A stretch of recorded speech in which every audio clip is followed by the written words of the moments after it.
أبدا لن نحيد أبدا لن نحيد أبدا لن نحيد عن خطى الإيمان. دربنا درب قويم دربنا درب قويم بالهدى القرآني. أبدا لن نحيد أبدا لن نحيد أبدا لن نحيد عن خطى الإيمان. دربنا درب قويم دربنا درب قويم بالهدى القرآني. سائر في طريق الحق يا جند الله سائر في طريق الحق يا جند الله جند الله جند الله جند الله جند الله. عهدا علينا أسود العرين نمضي أماما أبد لا نلين. عهدا علينا أسود العرين نمضي أماما أبد لا نلين. حتى إذا حان النفير عدنا. بسم الله. Assalamualaikum warahmatullahi wabarakatuh. Innal hamdalillahi nahmaduhu wa nasta'inuhu wa nastahdihi wa natubu ilaihi wa na'udzu billahi min syururi anfusina wa sayyiati a'malina. May yahdihillahu fahuwal muhtadi wa may yudlil falan tajida lahu waliya mursyida. Asyhadu an la ilaha illallah wahdahu la syarikalah wa asyhadu anna Muhammadan abduhu wa rasuluhu la nabiyya wa la rasula ba'dah. Allahumma salli ala Muhammadin wa ala ali Muhammad kama sallaita ala Ibrahim wa ala ali Ibrahim innaka Hamidum Majid. Wa ba'du. Bapak Ibu kaum muslimin muslimat jamaah kajian Kamaru yang dirahmati Allah Subhanahu wa taala. Alhamdulillah kita bersyukur pada Allah atas banyaknya nikmat dan karunia yang diberikan pada kita, nikmat iman Islam, nikmat sehat dan sempat. Syukur yang membuat Allah ridho pada kita sehingga nikmat ini tetap dijaga, dilanggengkan bahkan ditambahkan. Salawat dan salam semoga terlimpah curahkan pada baginda Nabi Muhammad SAW, juga pada keluarga, kerabat, sahabat dan para pengikut yang setia sampai kiamat. Semoga kita termasuk yang mendapatkan syafaatnya di yaumil hisab. Jamaah rahimakumullah, di pertemuan lalu kita sudah sampai pada hadis yang ke-93, masih berbicara tentang menunaikan amanah dan larangan berbuat dolim. Hadis 93 adalah hadis paling populer, hadis yang sangat sering diangkat oleh para mubalik, para ustadz di mimbar-mimbar mereka terkait dengan definisi muflis. Ya, kita kan sangat takut ya kalau mendapatkan status muflis. Muflis itu artinya bangkrut. Muflis itu artinya tekor, boncos kalau orang bilang ya. Muflis itu sampai ludes nggak punya apa-apa. Ya, kita takut kalau kemudian usaha kita bangkrut, rumah kita disita, kemudian bisnis kita hancur dan berbagai hal yang sifatnya dunia. Tapi sebenarnya ada kebangkrutan yang lebih mengerikan. Ya, kalau kita bangkrut di dunia, insya Allah masih banyak yang mau memberikan pinjaman, memberikan bantuan, minimal doa, ya, minimal menghibur kita. Tapi kalau bangkrutnya itu di akhirat, maka pada saat itu kata Rasulullah SAW, setiap orang akan sibuk dengan dirinya sendiri. Bahkan bukan sekedar setiap orang, yang paling sangat mencintai kita di dunia pun tidak akan mungkin perhatian dengan kita. Bukan hanya kita, bahkan Rasulullah SAW pun akan sibuk dengan dirinya sendiri. Sehingga Ibunda Aisyah pernah bertanya kepada Rasul, "Ya Rasulullah, wahai suamiku, apakah engkau juga nanti akan melupakan diriku ketika di akhirat di yaumil hisab?" Maka Nabi SAW kemudian bersabda, "Amma fi salasi mawatin fala yadhkuru ahadun ahada." Dalam 3 situasi dan kondisi gak seorang pun akan ingat dengan yang lainnya, termasuk aku juga gak akan ingat kamu. Bayangkan Bapak Ibu, Rasulullah SAW pun dalam 3 situasi ini tidak akan ingat dengan istri tercintanya yang bernama Ibunda Aisyah, apalagi mengingat kita. Kapan 3 itu? 1, ketika orang sedang berada di atas mizan, ketika ditimbang amal baik dan buruknya. Yang kedua, pada saat menerima lembar catatan, apakah dengan tangan kiri atau tangan kanan. Yang ketiga, pada saat menyeberangi sirat yang dibentangkan di atas neraka jahanam. Dalam 3 situasi seperti ini, fala yadhkuru ahadun ahada, seseorang tidak akan pernah mikirkan orang lain. Bahkan Nabi Muhammad SAW pun tidak sempat mikirkan Aisyah, apalagi mikirkan kita, ya. Nah, kalau Nabi Muhammad yang begitu cinta dan kasih, kita pernah dengar hadisnya di mana Rasulullah SAW akan sujud lama sekali, sampai akhirnya kemudian Allah mengatakan, bangunlah wahai Muhammad, minta apa yang kau inginkan.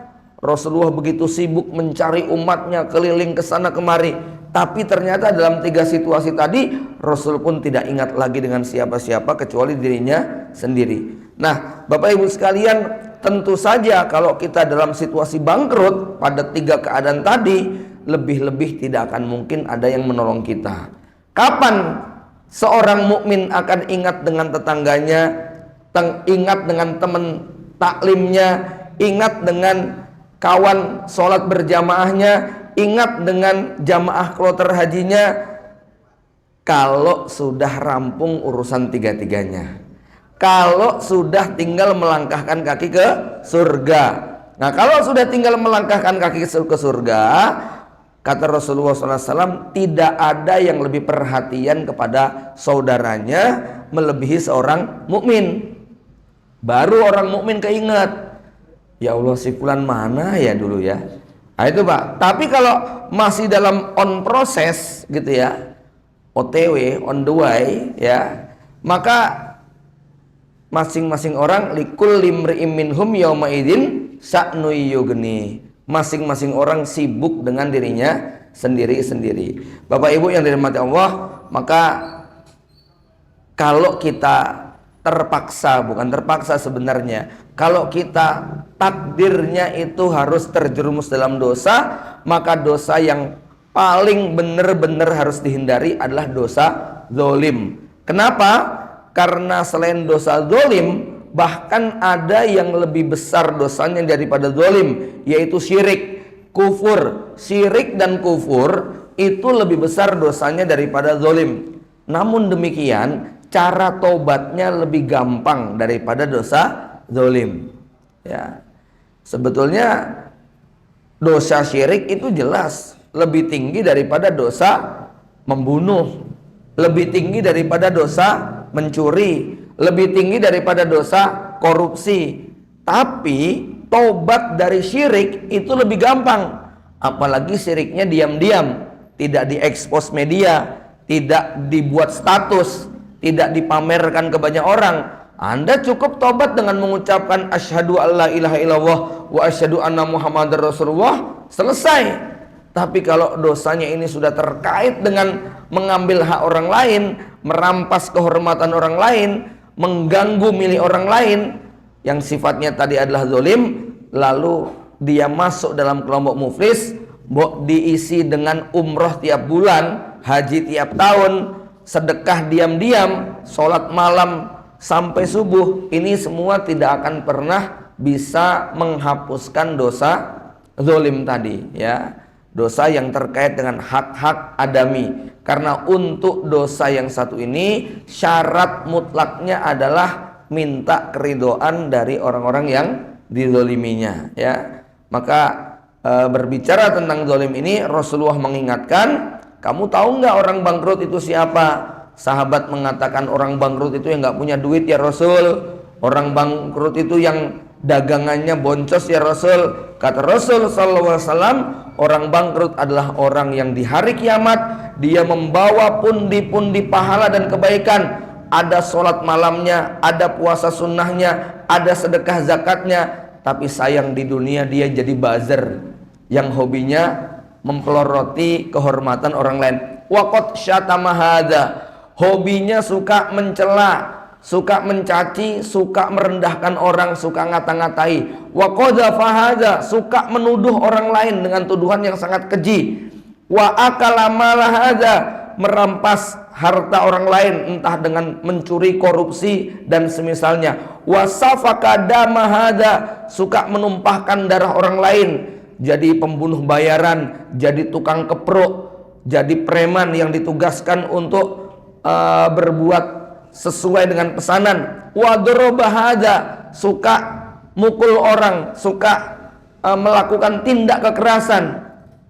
Maka orang-orang yang pahalanya bergunung-gunung ini, kata Rasulullah SAW, fayu'to hada min hasanatihi, orang yang dipukul, yang dihina, yang dicela, yang dituduh, yang dizolimi tadi akan mendapatkan split transfer pahala otomatis dari pundi-pundi kebaikan yang dia punya. Wahada min hasanatihi, si fulan yang dulu dipukul diberi pahala hajinya, si fulan yang dulu dirampok diberi pahala sedekahnya, si fulan yang dulu dihina diberi pahala baca Qur'annya. Fa in faniyat hasanatuhu qabla ayyuqdama alaih, kalau setelah semua korban kedzaliman dia itu, ya, kalau setelah semua kebaikan yang dia miliki habis untuk diseplit, ditransfer kepada korban-korban kedzalimannya, kok ternyata masih banyak yang menggugat, kok masih banyak yang kemudian menuntut dia. Fa in faniyat hasanatuhu qabla ayyuqdu alaih ukhidha min khotoyahum, para penuntut yang tadinya itu mereka punya kesalahan, punya dosa, oleh Allah Subhanahu wa taala kemudian dipindahkan kepada pelaku kedzaliman ini, sampai akhirnya summa turiham finnar, harusnya dia punya deposit, malah akhirnya numpuk kartu kredit. Harusnya dia punya tabungan banyak, akhirnya malah minusnya menghabiskan semua yang dia punya. Maka Bapak Ibu yang dirahmati Allah Subhanahu wa taala, betul-betul nasihat Nabi, ittaquz zulma fa inna zulma zulumatun yaumal qiyamah. Hati-hati dengan kezaliman, karena kezaliman itu betul-betul berat dan pekat pada hari kiamat. Tak terkecuali Bapak Ibu sekalian, zalim kepada anak dan istri, zalim kepada suami. Bapak Ibu sekalian, banyak hari ini yang barangkali istri aslinya terdolimi, tapi habis mau gimana lagi, itu kan? Ya, elek-elek ngene yo tetep bojoku. Itu di dunia, Pak. Perasaan itu cuma ada di dunia. Besok di akhirat nggak ada bojo-bojoan, itu nggak ada. Ya, paham ya? Di dunia istri kita mungkin kasihan, ya sudah nggak apa-apalah, aku didolimi kayak begini, aku ditelantarkan kayak gini, aku tidak dinafkahi kayak gini, aku dipukul, yes biarin dah, demi anak-anak, masa cuman gara-gara gini cerai. Itu di dunia, logika dunia. Logika itu nggak kepake di akhirat. Di akhirat itu tadi saya katakan, jangankan kita, Rasulullah saja tidak peduli kepada Aisyah, apalagi kita. Hari itu kita akan sibuk untuk menyelamatkan nyawa kita masing-masing.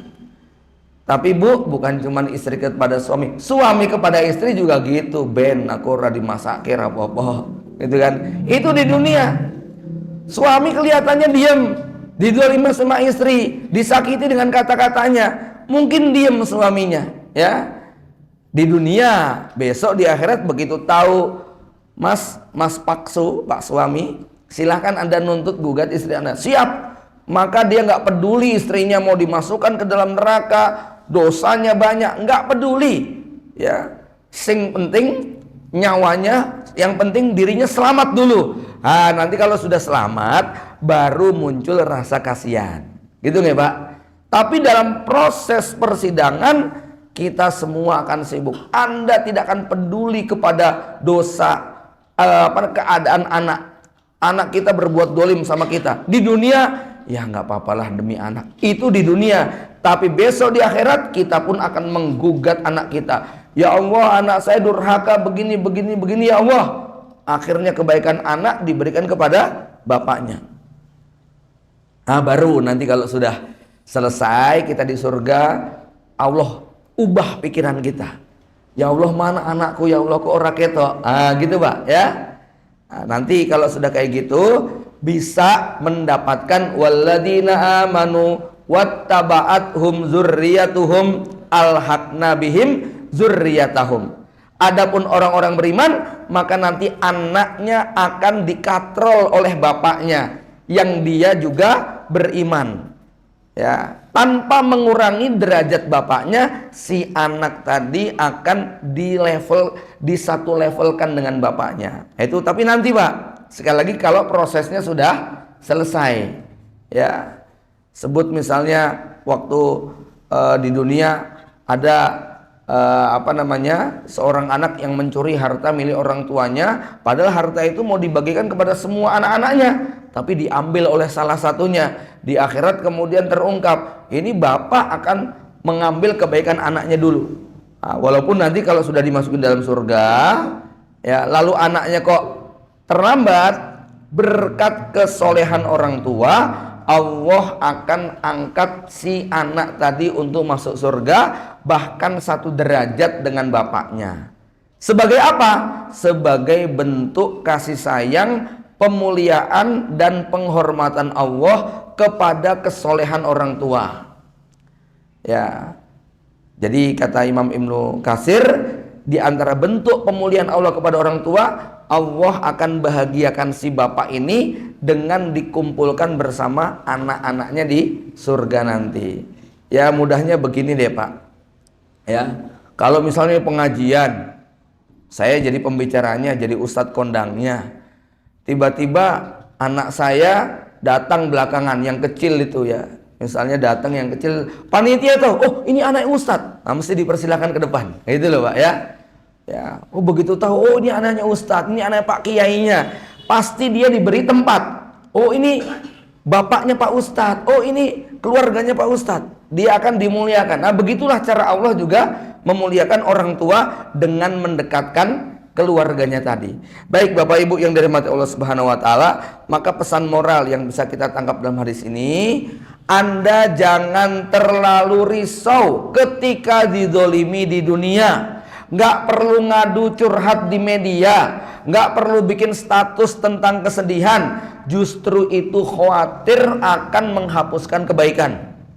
Ya, kecuali kalau itu sekedar ingin menjelaskan bahwa perbuatan ini zalim supaya orang banyak sadar, bukan karena dirinya pengen didengar, bukan. Ya, sebab apa? Kalau kita mampu menyembunyikan kesusahan kita mampu menyembunyikan peristiwa zalim yang menimpa diri kita, dan kita kuat hanya mengadu kepada Allah, ini yang membuat apa? Satu, pahala kita semakin besar.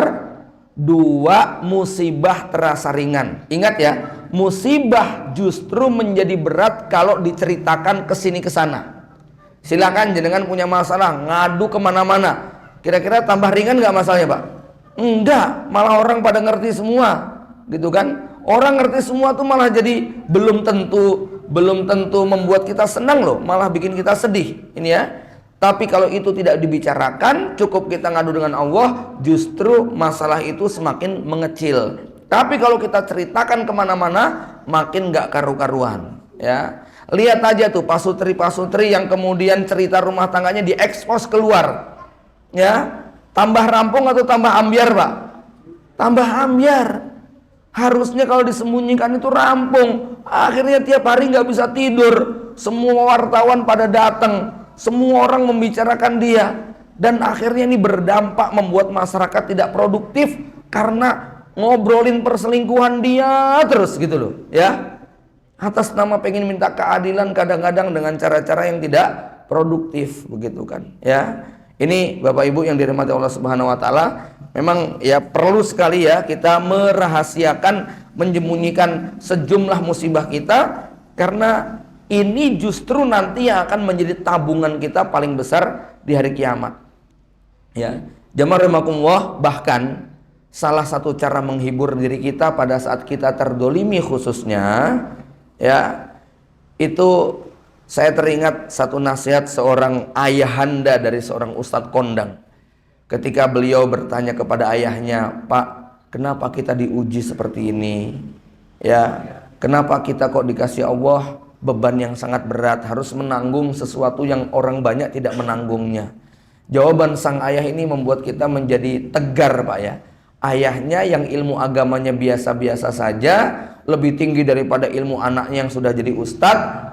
Ayahnya hanya mengatakan, nak, sholat kita itu belum tentu diterima, sedekah kita juga belum tentu diterima, ngaji zikir kita juga belum tentu diterima. Boleh jadi salah, boleh jadi nggak ikhlas, boleh jadi karena mengharapkan dunia, atau boleh jadi faktor-faktor yang lain. Tapi kita menerima musibah ini dengan hati yang lapang, ya, kita terima dengan kalimat innalillahi wa inna ilaihi rajiun. Kita hanya mengadukan kehancuran hati kita kepada Allah. Itu yang yakin Allah akan kasih pahala buat kita tanpa kita capek-capek untuk bekerja. Cukup apa? Pasif aja, diem aja, nggak usah mengadu, nggak usah meributkan, nggak usah kemudian mengekspresikan kegalauan. Cukup kita terima saja, maka masya Allah itu boleh jadi lebih besar pahalanya daripada sholat, sedekah, puasa, zakat dan yang lain-lain yang kita lakukan. Ya, bahkan hancurnya hati kita karena kita sedang diuji, difitnah dan sebagainya, lalu kita hanya mengadu kepada Allah, suasana hati kita yang pecah dan hancur itu lebih Allah sukai daripada suasana gembira kita karena baru pulang ngaji kemudian selfie sama ustadznya.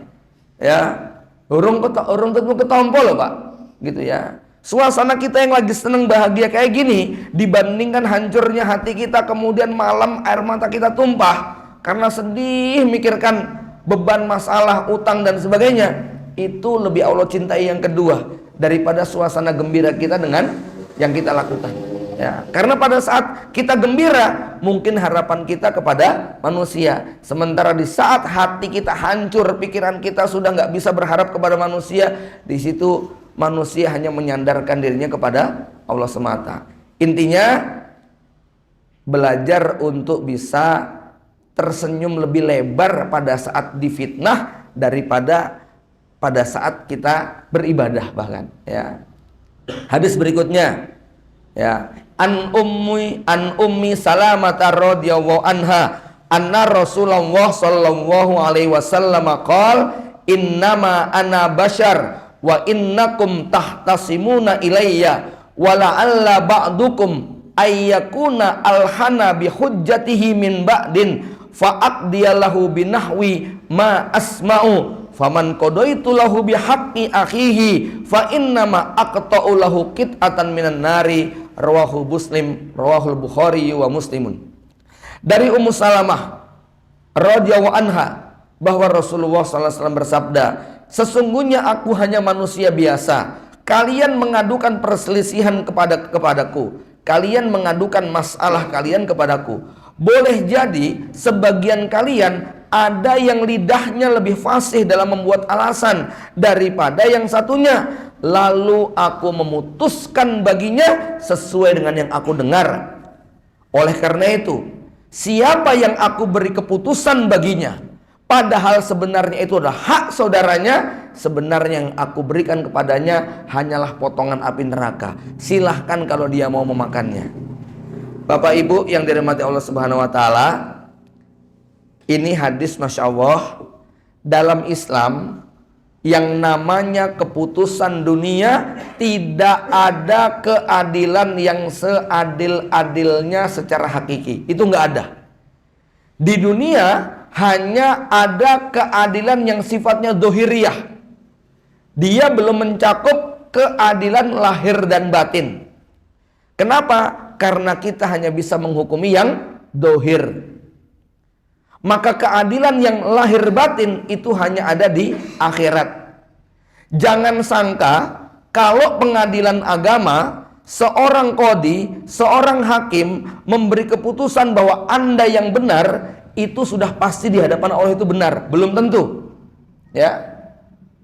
Tetapi memang hukum dunianya seperti itu. Bahkan bukan sekedar level hakim, qadhi, apalagi cuman ustadz biasa. Rasulullah Shallallahu Alaihi Wasallam pun ketika memutuskan sebuah ketetapan hukum itu berdasarkan apa yang didengar, apa yang diketahui. Sementara boleh jadi ada hal tersembunyi yang tidak dipahami oleh Rasulullah, karena Rasulullah nggak ngerti yang gaib kecuali apa yang Allah ceritakan. Jadi hadis ini Pak, kisahnya ada dua sahabat Nabi yang mengadu kepada Rasulullah bahwa si fulan A ini telah mengambil harta si fulan B. Tetapi di pengadilan si fulan A ini ilmu debatnya hebat. Logikanya itu membuat si B nggak bisa ngomong. Si B nggak bisa menjelaskan. Si A begitu hebat menceritakan urutan. Nah ini kan model-model jurus pengacara kan kayak gitu nggak Pak? Seperti kata Bapak Menko Polham, hukum bisa dibuat, alasan bisa dicari, kan begitu. Pasal bisa kita buat, kan begitu. Ya, boleh jadi si A ini hebat pakai pengacara, si B karena nggak punya pengacara akhirnya kalah. Padahal di mata Allah si A ini yang salah, si A ini yang merampas, si A ini yang melakukan kezaliman, si B itu korban, si A ini pelaku. Cuman karena hebatnya sang pengacara, karena hebatnya si A, dia mampu memutarbalikan fakta sehingga secara dohir semua penonton sidang mengatakan si B inilah yang bersalah. Dan Rasulullah sebagai hakim ya, yang akan memutuskan hukum, beliau hanya mampu memahami dari cerita yang ada. Rasul tidak diberitahu oleh Allah yang benar A atau B. Rasul hanya tahu bahwa si A itu dalilnya lebih kuat. Maka akhirnya Rasulullah SAW memberi keputusan, kamu benar, kamu salah, ya. Kamu dihukum, harta ini milik dia. Sedih nggak Pak si B Pak? Sedih banget ya. Ya Allah, aku sudah jadi korban malah dituduh pelaku. Si B pelaku malah ngaku jadi korban. Dan Rasulullah membenarkan. Bayangkan loh, itu keputusan Rasul itu. Kalau masyarakat mendengar, para sahabat yang lainnya menyaksikan bahwa Rasulullah SAW itu adalah memenangkan si A, itu keputusan Rasulullah itu kira-kira bisa dipakai nggak? Bisa dipakai nggak Pak? Bisa. Wong hakim saja bisa dipakai, apalagi ini ucapan Rasulullah. Ini kan Nabi, pasti dapat kebenaran dari Allah. Tapi Rasul dalam kasus ini mengatakan, innama ana basyar. Aku cuman manusia biasa. Aku menghukumi dari apa yang ku dengar. Ya. Karena seorang hakim tidak boleh menghukumi perkara berdasarkan pengetahuan dia, tetapi dia boleh menghukumi perkara berdasarkan informasi yang masuk di persidangan tadi. Paham nggak Pak? Saya ulangi lagi ya, contohnya nih. Misal saya tahu bahwa si fulan ini adalah pelaku kejahatan, sering dengar ceritanya, bahkan pernah sekali menyaksikan si fulan ini misalnya melakukan kejahatan mencuri misalnya, ya. Dan saya sudah hafal, sudah dengar dari banyak orang, hati-hati sama orang ini, suka ngutil, suka kleptomania dan sebagainya. Suatu hari orang ini berkasus, gitu kan ya, bahwa dia mencuri tapi tidak ada saksinya, gitu kan, atau saksinya cuma satu, perempuan lagi, sehingga tidak bisa diterima. Maka saya, walaupun saya ini tahu tentang keadaan dia, nggak boleh saya mengatakan, udah ngaku aja, aku udah sering dengerin kamu tuh suka maling. Itu nggak boleh Pak Hakim Pak. Hakim hanya boleh menetapkan berdasarkan pengakuan si pengadu, tidak boleh menggunakan pengetahuannya untuk menghukumi pelaku tadi. Sebut misalnya ada orang berzina, saksinya 3 orang, dan hakim ini tahu bahwa laki-laki ini memang hobinya melakukan zina. Tapi karena dalam pengadilan saksinya cuma 3, sah tidak Pak? Nggak sah, harus 4. Walaupun hakimnya tahu, tetap hakim tidak bisa memutuskan. Hakim hanya bisa mengatakan kamu 3 orang saksi dicambuk 80 kali karena tidak bisa menunjukkan bukti. Kamu yang tertuduh bebas. Itu pengadilan Islam kayak gitu.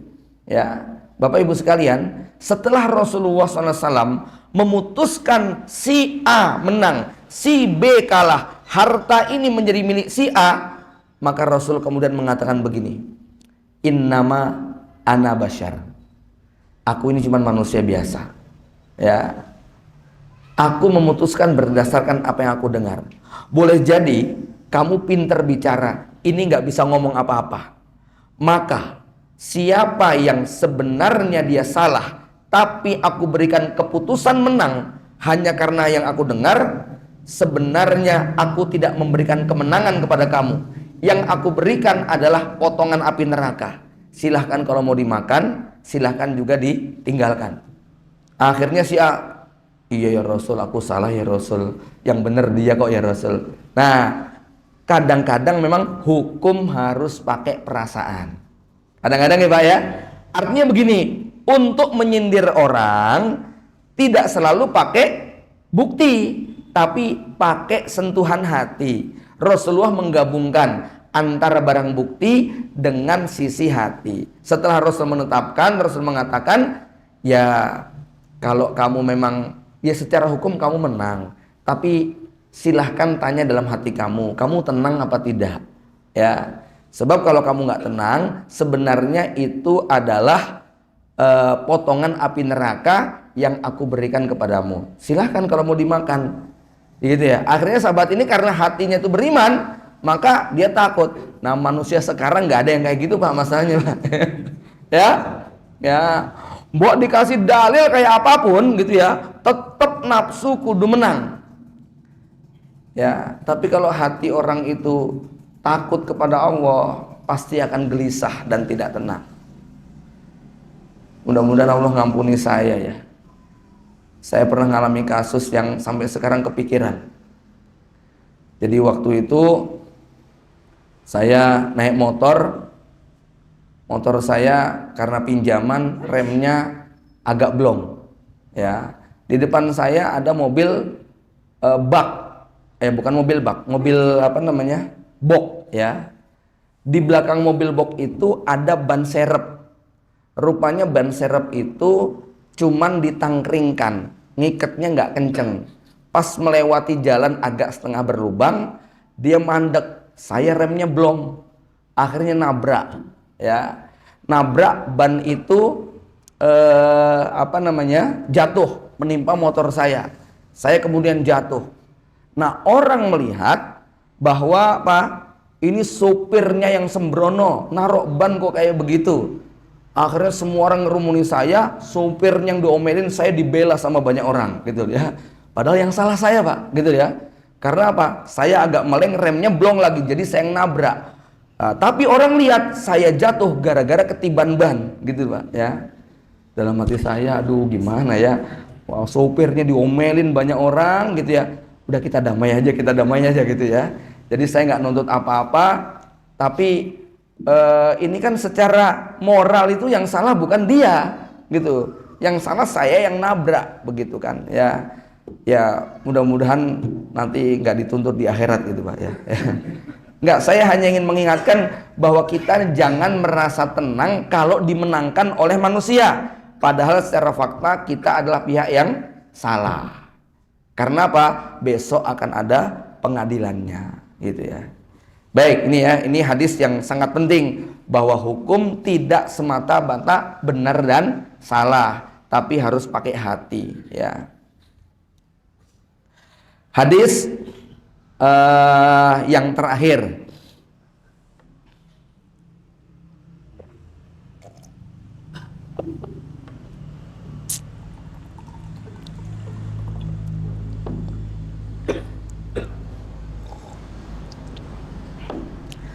An Ibnu Umar radhiyallahu anhuma, dari sahabat Ibnu Umar Ibnu Khattab radhiyallahu anhuma, qala Rasulullah sallallahu alaihi wasallam, la yazalal mu'minu fi fushatin min dinihi ma lam yusib daman haraman. Seorang mukmin tetap berada dalam kelapangan agamanya selama dia tidak pernah menumpahkan darah yang haram. Bapak Ibu sekalian, kalau level dosa itu kata Imam Ibnu Qayyim, dosa besar ya, ada 4. Ya, ini dosa besar semua, tapi levelnya ada 4 tingkatan. Dosa besar yang paling kecil, ini kan dosa besar, tapi yang paling kecil. Itu namanya ismun dan fahisyah. Zina, mabuk, judi, ya. Kemudian mengundi nasib, ya judi ya. Ini semuanya apa? Masuk dalam ismun dan fahisyah. Ini dosa besar tapi paling kecil. Ya. Nah, di antara semua dosa besar yang paling kecil ini, zina yang paling tinggi kedudukannya. Yang paling berat. Ya. Artinya kalau ada orang berzina sama berjudi, yang paling berat adalah zina, ya. Yang kedua, namanya zulm, atau dalam Quran disebut baghyu. Ya, al-baghyu. Al-baghyu itu artinya melampaui batas. Ya, apa bedanya ismun dengan fahisyah? Bedanya kalau apa bedanya ismun, fahisyah dan bagyun? Ismun atau fahisyah itu adalah dosa antara diri dia dengan Allah Subhanahu wa taala. Ya, orang judi, orang mabuk, orang zina itu hubungan dia dengan Allah. Ya, bukan dengan manusia. Sedangkan bagyun itu dosa dia dengan manusia yang lain. Mencuri, merampok, termasuk memperkosa, ya. Itu maksudnya bagyun. Menuduh orang dengan tuduhan zina, ya, qazaf maksudnya. Kemudian ya intinya dosa zolim. Ini disebut bagyun. Nah, di antara level dosa zolim, memakan riba, mencuri, merampok, korupsi, membegal, mencopet, ya, dan yang semakna, maka memukul termasuk, ya, memukul, kemudian melukai orang, membunuh, menumpahkan darah, menghilangkan nyawa. Di level kedua ini, dosa yang paling besar adalah apa? Menumpahkan darah. Ya, paham ya? Mencuri, korupsi, membunuh, maka yang paling berat dosanya adalah membunuh. Kalau tadi di level ismun yang paling berat apa? Zina. Maka di level bagyun yang paling berat adalah membunuh. Dan besok di akhirat, ya, di antara dosa yang dilakukan oleh anak Adam itu ada prioritas untuk ditanya pertama kali. Ya, kalau itu terkait ibadah, maka yang pertama kali akan diperiksa apa? Awwalu ma yuqda bihi al-abdu yaumul qiyamah fis shalat.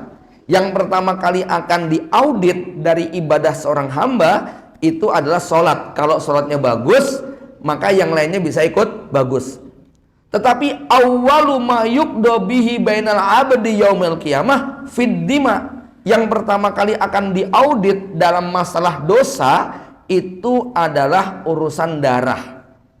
Jadi kalau dalam ibadah kita puasa, kita ngaji, kita zikir, kita sedekah, kita birrul walidain, kita senyum, kita membantu orang, kita hormat, maka di antara semua ibadah yang dicek pertama kali sama Allah apa? Sholatnya. Oh, ini sholatnya bagus. Ya sudah, yang lainnya nilainya mengikuti sholatnya. Ya, Allah nggak akan meriksa sedekahnya dulu, atau puasanya dulu, atau ngajinya. Tapi yang diperiksa pertama kali apa? Sholatnya. Nah, kalau dalam masalah dosa, orang ini mungkin pernah mencuri, orang ini pernah berzina, orang ini mungkin pernah mabuk, orang ini pernah durhaka kepada orang tua, orang ini pernah melakukan berbagai macam dosa dan maksiat. Tetapi yang dicek pertama kali adalah apa? Pernah menumpahkan darah atau tidak? Itu ya Pak? Kalau belum pernah menumpahkan darah manusia, insya Allah dosa yang lainnya enteng. Ya, kalau belum pernah menumpahkan darah manusia, insya Allah yang lainnya lebih mudah dimaafkan, khususnya kalau dosa-dosa ismun dan fahisyah. Nah, tapi kalau mencuri, merampok, ini juga agak berat. Tetapi apa? Yang paling berat tadi apa namanya? Membunuh, menumpahkan darah manusia.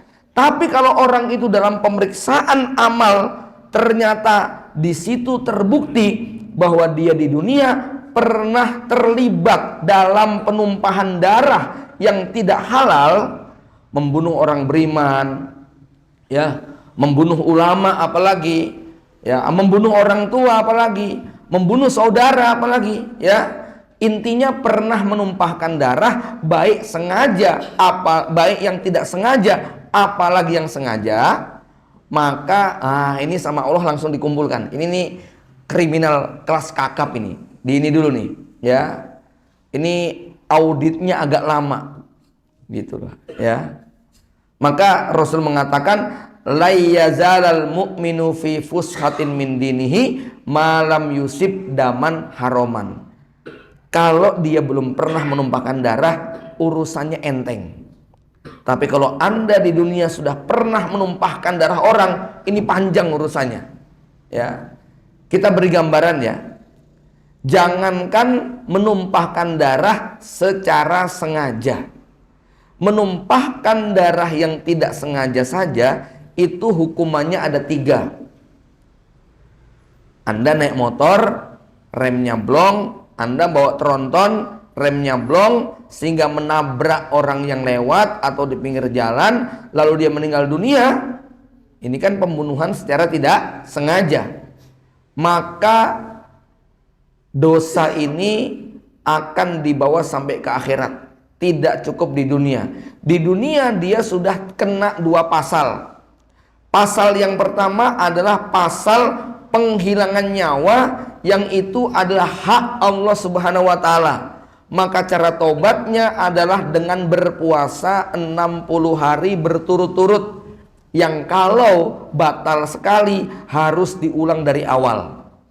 Ini dosa kepada Allah sebagai pemilik nyawa. Wong itu nyawa punya Allah, kok kita yang nyabut, walaupun nggak sengaja, ya. Yang kedua, karena yang kita tabrak ini ada anggota keluarganya. Qadarullah yang kita tabrak seorang bapak yang mau kerja, ya. Gara-gara bapak ini meninggal dunia, istrinya jadi janda, anaknya jadi yatim, ibunya kehilangan anak laki-lakinya, kakeknya kehilangan cucu, pamannya kehilangan keponakan, keponakannya kehilangan paman. Ya, banyak anggota keluarga yang kehilangan sosok bapak ini. Maka hukuman yang kedua adalah membayar denda, yaitu 100 ekor unta yang akan dibagikan kepada ahli warisnya. Ya, 100 ekor unta kalau kita kurskan dalam rupiah kurang lebih sekitar 3,5 miliar. Ya. Apalagi kalau itu perbuatan yang menyerupai sengaja. Ya, misalnya tawuran, dipukul pakai tangan yang tangannya dipasangi itu loh, Pak. Sarung tangan besi tajam itu, Pak. Mati dipukul gitu kan, ya. Atau misalnya maaf, ada petugas aparat entah Satpol PP atau apa ngejar-ngejar pedagang, dipentungi, digebuki, meninggal. Kan nggak sengaja tuh bunuhnya. Tapi itu perbuatan menyerupai sengaja. Kalau yang nggak sengaja murni seperti nggak sengaja nabrak, ya. Nah kalau yang kedua tadi hukumannya ditambah. Apa itu? 100 ekor unta, tetapi 40 ekornya harus dalam keadaan bunting. Jadi kalau dirupiahkan kira-kira 4,5 miliar gitu, Pak. Ya. Nah itu gantinya di dunia. Selesai? Belum. Nanti di akhirat pelaku yang tidak sengaja ini akan dipertemukan dengan korban, ya. Lalu sang korban dipersilahkan untuk menuntut keadilan. Korbannya bilang, kamu kenapa dulu ngebut-ngebut waktu lewat jalan depan Sambi, itu kan, ya. Gara-gara saya meninggal dunia, anak istri saya jadi berkabung semua. Gara-gara meninggal dunia begini, nah, itu nanti Allah tegakkan keadilan yang seadil-adilnya. Entah dengan kebaikannya itu diberikan kepada orang tadi, entah dengan cara apa, Allah akan tegakkan keadilan antara pelaku dengan korban. Maka saya nggak bisa bayangkan dosanya pelaku tabrak lari itu kayak apa, Pak. Ya, ya memang nggak sengaja, tapi Anda lari dari tanggung jawab, berat sekali nanti di akhirat itu.